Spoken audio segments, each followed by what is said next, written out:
Les rendez-vous de l'Église protestante unie.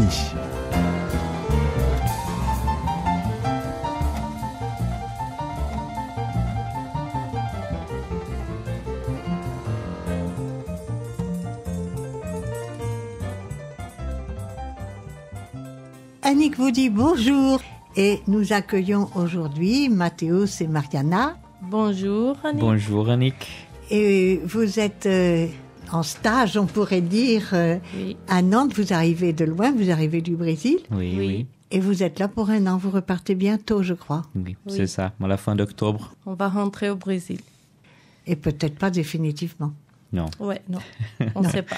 Vous On attend, espérez ouais. avoir un poste en Europe. Oui. Ouais. Et aujourd'hui, vous venez réfléchir avec nous sur la prière, le sens de la prière. Et d'abord, vous pourriez définir un peu la prière chrétienne ? Oui. D'abord, la prière chrétienne, c'est toujours adressé à Dieu, qui est le créateur de l'univers, mais en même temps, il est notre Père. Il est cet Père cher, proche de nous. C'est l'exemple, par exemple, de notre Père et la prière que Jésus nous a appris. Il commence avec notre Père qui est aux cieux. Donc, c'est quelque chose de confiante, la oui, prière. c'est ça. Hein? C'est ça. Et on va écouter justement une version chantée du Notre Père.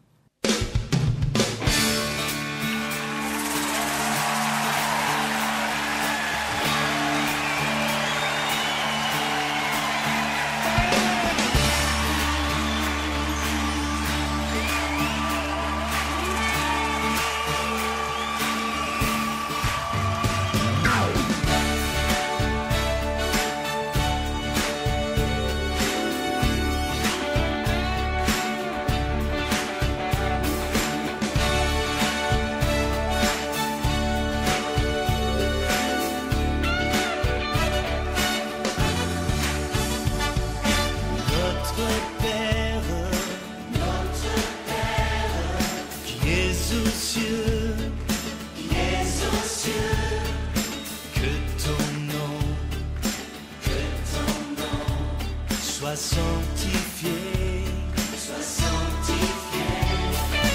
que ton règne vienne, que ta volonté soit faite sur la terre comme au ciel.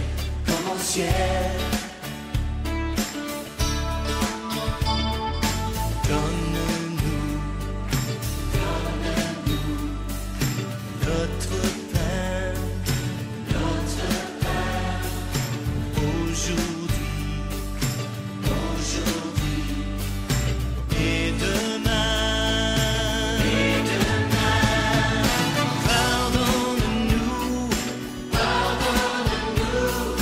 nos offenses, comme nous les pardonnons à tous ceux qui nous ont offensés. Oh, pardonne-nous nos offenses, comme nous les pardonnons à tous ceux qui nous ont offensés. Ne nous soumets pas à la tentation, mais délivre-nous du mal. Ne nous soumets pas à la tentation, mais délivre-nous du mal. Car c'est à toi qu'appartiennent pour les siècles des siècles le règne, la puissance et la gloire. Le règne, la puissance, le règne, la puissance et la gloire.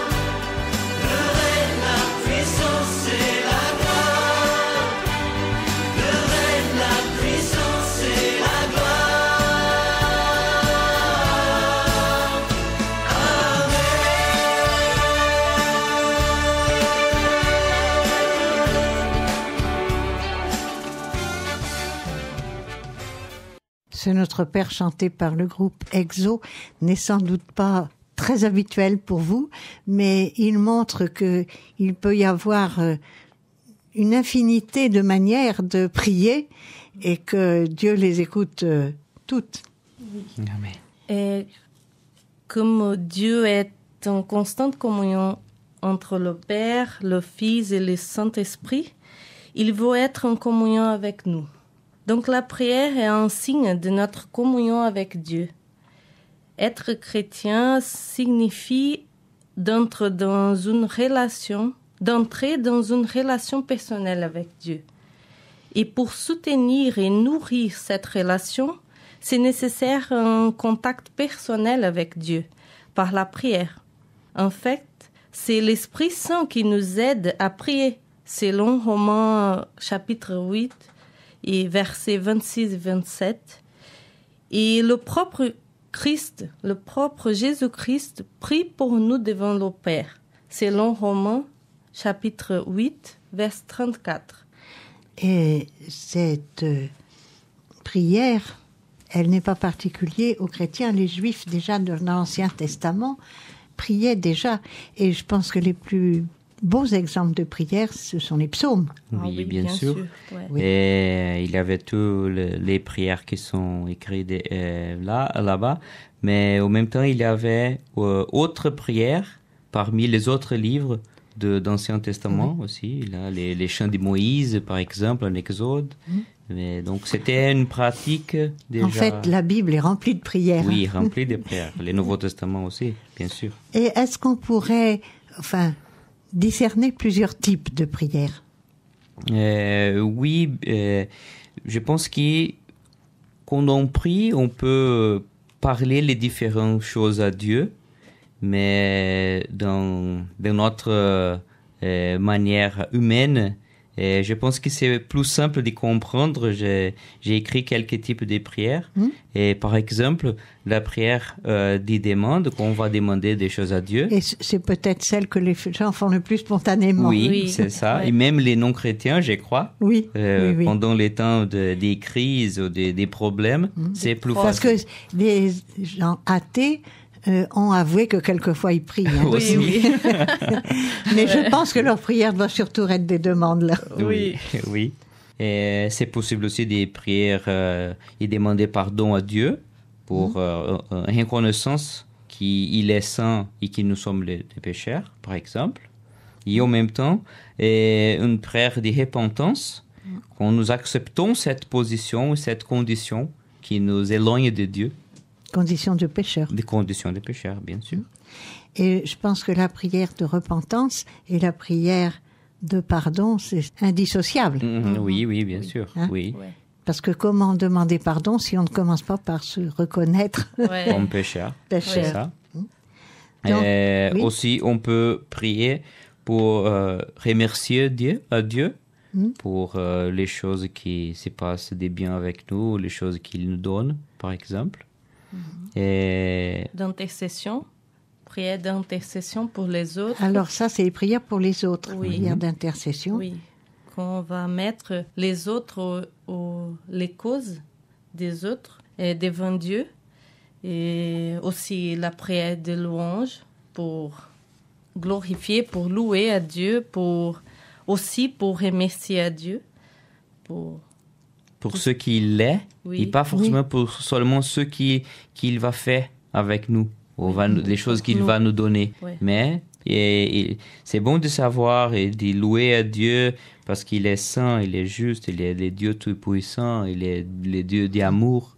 Principalement. Donc, principalement, oui. Donc, on peut simplement prier pour louer à Dieu. Oui. Est-ce que vous pourriez nous donner un exemple de psaume? Oui, le psaume 146, totalement, mais aussi le verset 1 et 2 sont des versets des louanges, des prières de louanges. Oui. Et pourriez-vous nous dire quelques passages par exemple, du psaume 103? Oui, je peux lire le verset 1 et 2 du psaume 103. Je veux dire merci au Seigneur de tout mon cœur. Je vous remercie l'unique vrai Dieu. Oui, je veux remercier le Seigneur sans oublier un seul de ses bienfaits. Alors ça, c'est Amen. typiquement la prière de louange. Oui. Hein. C'est Oui. ça. De toute façon, tout ça ne peut se faire que dans une relation de confiance avec Dieu. Oui, bien sûr. Aussi, quand on parle à propos des prières, c'est plus facile de seulement penser par rapport au moment qui on parle. Parce qu'il y a beaucoup de choses à dire à Dieu, par exemple. Mais c'est aussi une possibilité de l'écouter. Donc peut-être ça, c'est les côtés plus méditatifs des contemplations de la prière chrétienne. Et quand même, il y a une pratique qui s'appelle Lectio Divina, qui existait dans l'ancienneté, mais qui est devenue plus connue dans le Moyen-Âge, où les moines, ils ont écouté un texte biblique et resté en silence pendant quelques minutes et même quelques heures pour essayer d'écouter ce qui Dieu veut parler avec À travers ces vers. à travers Oui. ce texte biblique. Oui. Donc, on a déjà essayé. C'est très important pour nous aussi d'y avoir. C'est une très temps de enrichissant, silence. mais c'est une discipline qu'on n'acquiert pas du premier coup, je pense. Non, Ouais, non. c'est pas facile. Ouais. Mais ouais, c'est une pratique que nous faisons et pour moi c'est enrichissant, Enrichissant. oui, parce que c'est un moment que vraiment on va arrêter de notre affaire et vraiment pour écouter à Dieu. On se pose. Oui, on se pose.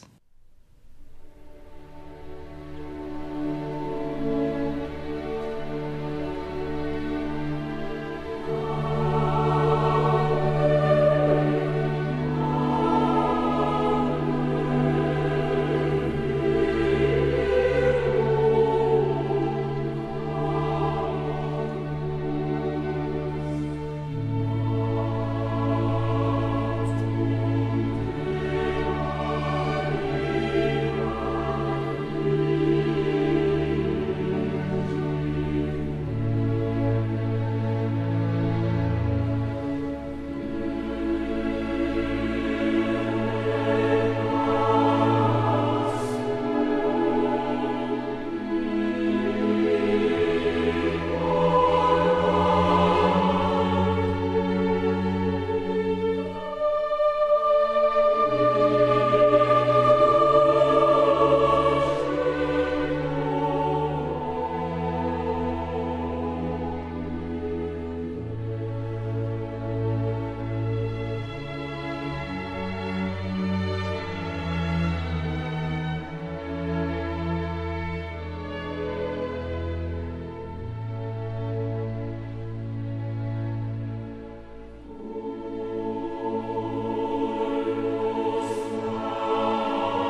L'Ave Verum de Mozart était évidemment dans un autre registre que de notre Père de tout à l'heure, mais c'est aussi une forme de prière et qui exprime la confiance, la sérénité devant Dieu.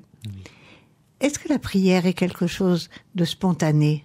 Oui, peut-être, spontané, ou même pendant, par exemple, le déroulement du culte. Et il y a ceux qui vont lire la prière aussi. Mais je pense qu'il est plus important et c'est aussi d'apprendre avec Jésus. Et il nous a donné beaucoup d'exemples dans les évangiles. Et quand même, il a nous fait un modèle des prières qui c'est le Notre Père. Oui. Aussi, comme Mais je pense que la prière doit rester assez spontanée quand même. Oui, bien sûr, parce que c'est toujours... Parce que chacun a des demandes différentes et Voilà. s'exprime différemment. C'est ça. Et au bout du moment, il y a les choses qui se passent avec nous et on peut prier à tout temps et on peut parler avec Dieu à tout temps. Donc c'est possible. La prière, c'est quelque chose qu'on fait seul ou qu'on fait avec d'autres? Ouais, les deux, c'est possible. Oui. Et en même temps, c'est cette relation avec Dieu, c'est important d'avoir les côtés individuels de chacun de nous, mais aussi c'est bien de vivre l'Église ensemble, d'être ensemble. Ça, c'est l'Église. Donc, c'est une chose importante aussi de prier ensemble. C'est pour ça que pendant le culte, on fait des prières ensemble, parce que c'est très important aussi de ces côtés... Communautaires? Oui, communautaires. Oui. Mais l'un n'exclut pas l'autre. Les deux sont nécessaires, à votre avis? Oui, Les deux. oui.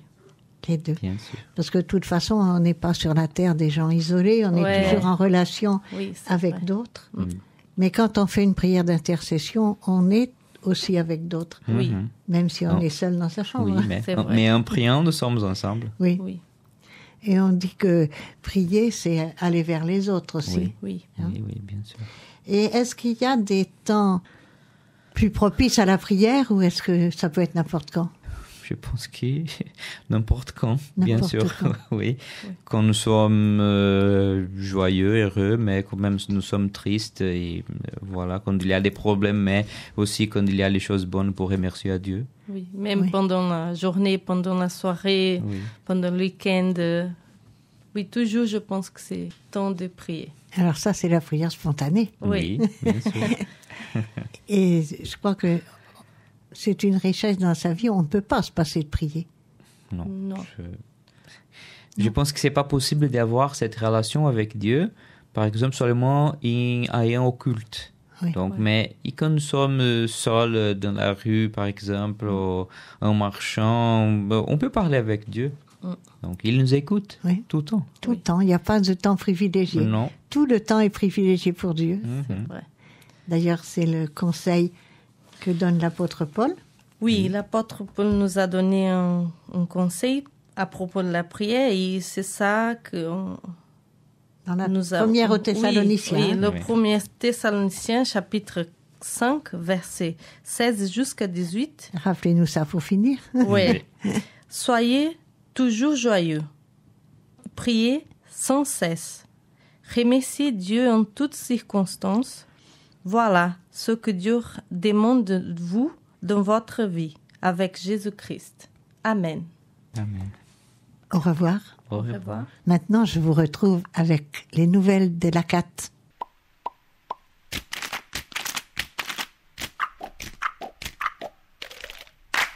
Alors à présent, comme convenu, voilà les dernières nouvelles de la CAT. D'abord les nouvelles encourageantes. Elles nous viennent cette fois-ci de l'Angola. En effet, le rappeur Luati Beiraun et de ses camarades avaient été arrêtés en juin 2015 pour avoir participé à un atelier de réflexion sur la démocratie en Angola. Donc ils avaient tous été condamnés à plusieurs années de prison pour tentative de coup d'État et association de malfaiteurs. C'est un peu exagéré, mais c'était comme ça. Et les 17 jeunes ont toujours nié les charges qui pesaient sur eux, mais ils étaient quand même incarcérés. Et voilà qu'en juin 2016, la CAT a organisé à Paris un concert de soutien pour ces rappeurs engagés. Et quelques jours plus tard, le 29 juin, la Cour suprême de Luanda a décidé la libération conditionnelle de ces 17 jeunes rappeurs. Et ils sont tous assignés à résidence le temps de connaître la décision finale, mais c'est déjà une très belle victoire de se retrouver en liberté. Alors bien sûr, la CAT se réjouit d'avoir participé à la campagne pour leur libération. Mais il y a toujours naturellement des nouvelles moins agréables et on va vous demander aujourd'hui d'intervenir au Cameroun pour 4 jeunes femmes qui sont condamnées à mort et qui n'ont pas eu trop droit à la parole pendant un procès un peu factice et qui ne sont pas seules à faire les frais de la lutte antiterroriste effrénée absolument, qui se solde très souvent par des condamnations à mort. Je vous avais déjà parlé, je crois, de cette loi, de cette lutte antiterroriste. Alors, ces 4 jeunes femmes avaient quitté le Cameroun pour être employées de maison au Nigeria. Leur histoire, je ne dirai que leurs prénoms parce que leurs noms sont trop compliqués pour moi, Kilanta, Maria, Marie et Doukaya. Elles ont vraiment le même parcours et elles ont été arrêtées toutes les 4 quelques mois après leur retour au Cameroun. En effet, il y en a une qui a été dénoncée par un membre du comité local de surveillance et elle a été dénoncée comme espionne de Boko Haram.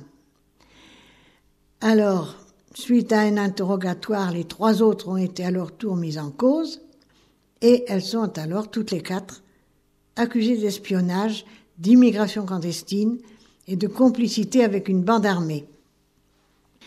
Comprenez bien qu'il n'est pas question de prendre parti pour Boko Haram, mais de prendre parti pour une loi qui est un peu exagérée.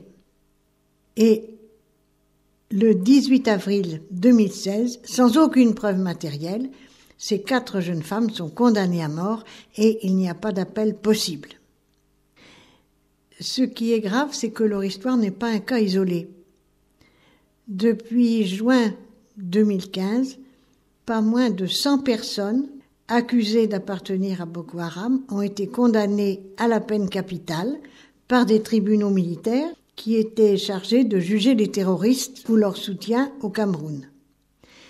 Ces tribunaux militaires relevant du pouvoir exécutif, leur manque d'indépendance et d'impartialité est flagrant.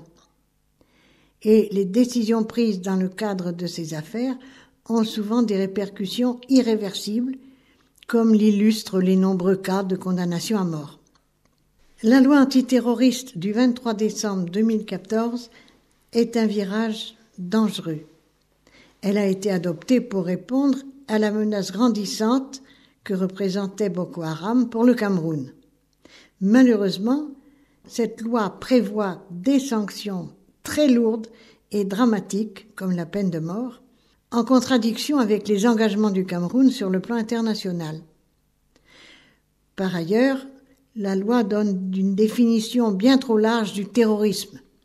Toute grève, toute manifestation ou appel à la désobéissance civile peut être assimilée à un acte de terrorisme. Et une telle situation peut conduire bien évidemment à des dérives répressives à l'encontre des membres de la société civile et de l'opposition politique, et à une restriction globale des droits fondamentaux dans le pays. Il est donc important que vous écriviez au nom de la CAT. Comme d'habitude, les lettres sont toutes prêtes, il n'y a juste qu'à timbrer et signer et à l'envoyer à l'adresse indiquée. Alors bien sûr, c'est pas votre faute si la torture existe, mais grâce à vous, elle peut reculer et votre signature peut changer le destin des personnes condamnées. Plus il y aura de signatures et plus on pourra faire pression pour obtenir des résultats. Vous pouvez retrouver le site de la CAT sur Internet et autrement, vous pouvez aussi téléphoner pour le contact local au 02 51 13 65 77. Le mois prochain, je vous retrouverai pour vous donner de nouvelles informations sur l'action de la CAT. Au revoir.